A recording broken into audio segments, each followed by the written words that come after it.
आज के वीडियो में हम बात करने वाले हैं प्रेगनेंसी में घी खाने के बारे में।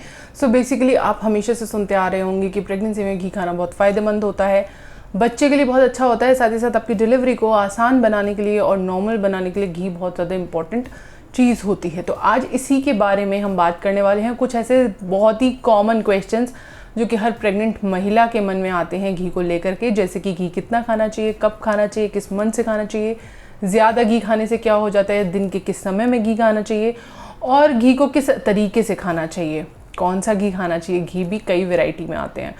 तो चलिए इन्हीं सारे क्वेश्चंस के जवाब देते हुए हम अपना वीडियो शुरू करते हैं। मेरा नाम है दीक्षा और आप मुझे देख रहे हैं प्रेगनेंसी केयर इंडिया पर। अगर अभी तक आपने हमारे इस चैनल को सब्सक्राइब नहीं किया है तो जल्दी से सब्सक्राइब कर लीजिए। सबसे पहले बात आती है कि प्रेगनेंसी में घी खाना इतना फ़ायदेमंद क्यों माना जाता है, ऐसा क्या है घी में। सो घी में बहुत सारा होता है good fat, omega 3 fatty acids, बहुत सारे वाइटामिन, बहुत सारे मिनरल्स, बहुत सारे ऐसे पोषक तत्व होते हैं जो कि माँ और बच्चे दोनों के लिए बहुत ज़्यादा अच्छे होते हैं। बच्चे के ब्रेन डेवलपमेंट के लिए भी घी में बहुत अच्छे पोषक तत्व पाए जाते हैं, बच्चे के डेवलपमेंट के लिए बहुत अच्छा होता है। साथ ही साथ प्रेगनेंसी में होने वाली तमाम समस्याओं का समाधान जो है वो घी कर सकता है, जैसे कि कब्ज की समस्या होना खत्म हो जाती है। बहुत सारी चीज़ें ऐसी हैं जिसकी वजह से घी को बहुत ही एक सुपर फूड माना जाता है प्रेगनेंसी में। और इसी घी को अगर लास्ट मंथ में लिया जाता है, लाइक 7 to 9 में, और 9 में बहुत अच्छे से इसको कंज्यूम किया जाता है एक पर्टिकुलर वे में, सो ये आपको नॉर्मल डिलीवरी कराने में हेल्प करता है।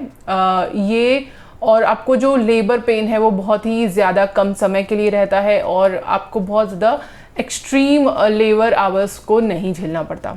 दो इसमें कोई भी साइंटिफिक एविडेंस नहीं है, बट ये हमारे बड़े बुजुर्गों की बात जो अभी चलती आ रही है वो है, और ये काफ़ी हद तक कई केसेस में सही भी देखा जाता है। तो घी के कोई नुकसान नहीं है अगर आप उसको सही मात्रा में कंज्यूम करते हैं, जो कि मैं अभी आपको बताऊंगी। तो घी का मोटा मोटा इंट्रोडक्शन हो गया कि घी आपकी प्रेगनेंसी के लिए इतना ज़्यादा ज़रूरी क्यों माना जाता है। दूसरा सवाल आता है कि घी कौन से मंथ से आपने खाना शुरू करना चाहिए। देखिए घी एक ऐसी चीज़ है जो कि आप प्रेग्नेंट हैं, आप नहीं प्रेग्नेंट हैं, हर केसेस में ये आपको फ़ायदा करता है। तो प्रेगनेंसी के पहले महीने से ही आपने घी कंज्यूम करना चाहिए। मॉडरेशन क्वांटिटी में खाइए। शुरुआत में आपने घी ज़्यादा नहीं खाना चाहिए। नॉर्मल जो रोटी में, दाल में आपने डाल के खाते हैं वो आप खाइए, लेकिन 7 मंथ से आप इसको थोड़ा सा बढ़ा दीजिए। कितना बढ़ा सकते हैं आप? दिन में 1 से 2 चम्मच कंज्यूम कर सकते हैं। अगर आपको ओबिसिटी नहीं है, अगर आपको हार्ट का प्रॉब्लम नहीं है, अगर आपको स्पेसिफिकली डॉक्टर्स ने ऑयल से दूर रहने के लिए नहीं बोला है, तो आप इसको 2-3 चम्मच भी ले सकते हैं थ्रू आउट द डे। बात आती है कि 9th मंथ में आपने इसको कैसे कंज्यूम करना चाहिए। देखिए 9th मंथ में आपने इसको कोशिश करनी चाहिए कि आप इसको दूध के साथ मिला के खाएं।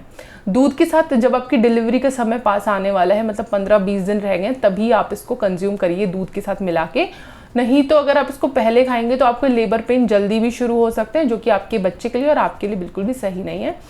तो जब आपके डिलीवरी के सिर्फ 15-20 दिन बचे हों, उस समय पे आप जो है घी को दूध में डाल के मिला के अच्छे से पी जाइए रात को सोने से पहले।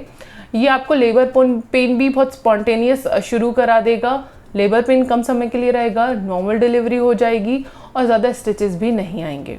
सो इस तरीके से आप 9 मंथ पे कंज्यूम कर सकते हैं। अच्छा, एक बात और होती है कि जब हम घी को पकाते हैं, जैसे हमने सोचा कि हमने दाल का तड़का बनाना है, ठीक है, और हमने दाल का तड़का घी में बनाया, उस केस में आप दाल के जो तड़के के लिए आप घी को बहुत अच्छे से बॉईल करते हैं। जब आप घी को गर्म करते हैं, पराठा बनाते वक्त आप घी यूज करते हैं, तो ऐसे में क्या होता है, घी का जो धुआं उठता हुआ आप देखते हैं ना कि बहुत सारा धुआं उठता है, यानी कि घी बहुत जल्दी पक जाता है। ठीक है, इसको बहुत अगर आप हाई फ्लेम पे यूज़ करेंगे ना तो घी जल जाता है, सारे न्यूट्रिएंट्स जो हैं, सारे पोषक तत्व जो हैं वो इसके जल जाते हैं।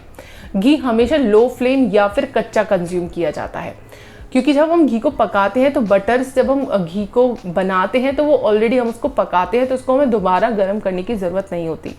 अगर आप घी को बहुत ज़्यादा पका के खाते हैं, मतलब पराठे में खाते हैं, अगर आप बहुत ज़्यादा तड़के में खाते हैं या सब्जी में खाते हैं, या फिर आप सूजी के हलवे में बहुत ज़्यादा घी इस्तेमाल कर रहे हैं, ऐसे में ये घी आपको इतना फ़ायदा नहीं करेगा, उल्टा नुकसान कर देगा। नुकसान कैसे करेगा? देखिए, जब धुआं उठता है तो सारे न्यूट्रिएंट्स जल जाते हैं, लेकिन फ़ैट नहीं जलता।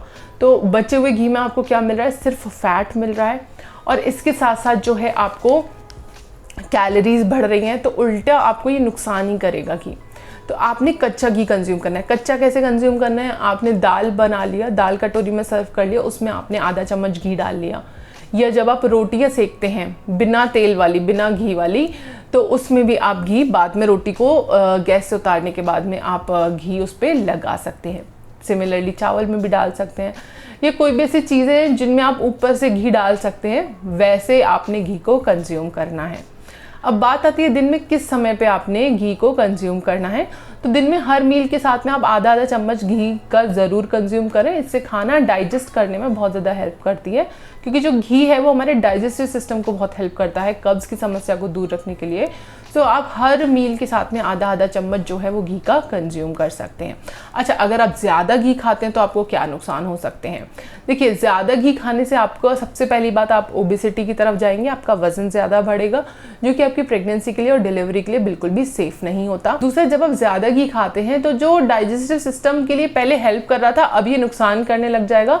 अब आपको डायरिया हो जाएगा, लूज मोशन हो जाएगा, जो कि प्रेगनेंसी के लिए एक बहुत ही डेंजरस साइन होता है। तो आपने 2-3 चम्मच से ज़्यादा आपने कंज्यूम बिल्कुल भी नहीं करना घी को कंज्यूम करने के साथ साथ आप घी को अपनी नोज़ में भी डाल सकते हैं। जो आप घी कंज्यूम कर रहे हैं वो भैंस का भी हो सकता है, गाय का भी हो सकता है, लेकिन शुद्ध होना चाहिए, मिलावट वाला नहीं होना चाहिए। कोशिश करिए घर पे ही बना हुआ हो। लेकिन अगर आप मार्केट से ख़रीद रहे हैं तो कि कोई एक अच्छी ट्रस्टवर्दी ब्रांड का ही आपने घी कंज्यूम करना है। और जो आप नाक में घी डाल रहे हैं वो बिल्कुल देसी गाय का घी होना चाहिए। गाय का घी नहीं, देसी गाय का घी होना चाहिए, क्योंकि जब आप देसी गाय का घी नोज़ में डालते हैं तो आपकी बहुत सारी प्रॉब्लम जो है सॉल्व होने लगती हैं। तो जब आपके जो हेडेक्स हैं, सर दर्द है, ब्रेन फॉग है, बीच में चक्कर आना है, ब्रेन से रिलेटेड जो भी आपको परेशानियां हो रही हैं उसमें आपको राहत मिलती है। थ्रू आउट द डे आपको एनर्जेटिक लगता है। कब? जब आप नाभि में घी डालते हैं। तो आपने घी एक तो नॉर्मल कंज्यूम करना है, दूसरा आपने रात को सोने से पहले अपनी नोज़ में ड्रॉप डालनी है, 1-1, 2-2, और अपनी नाभि में डालनी है। इससे आपकी त्वचा पर कोई किसी भी तरीके की खुश्की, स्ट्रेच मार्क्स, इस तरीके की परेशानियां आपने नहीं होंगी। तो इस तरह से आप घी का कंज्यूम करें अपनी प्रेगनेंसी में और अपनी प्रेगनेंसी को और भी बेहतरीन बनाएं। चलिए, मैं मिलती हूँ अगले वीडियो में, तब तक के लिए bye and take care. Pregnancy care India को ज़रूर सब्सक्राइब करें।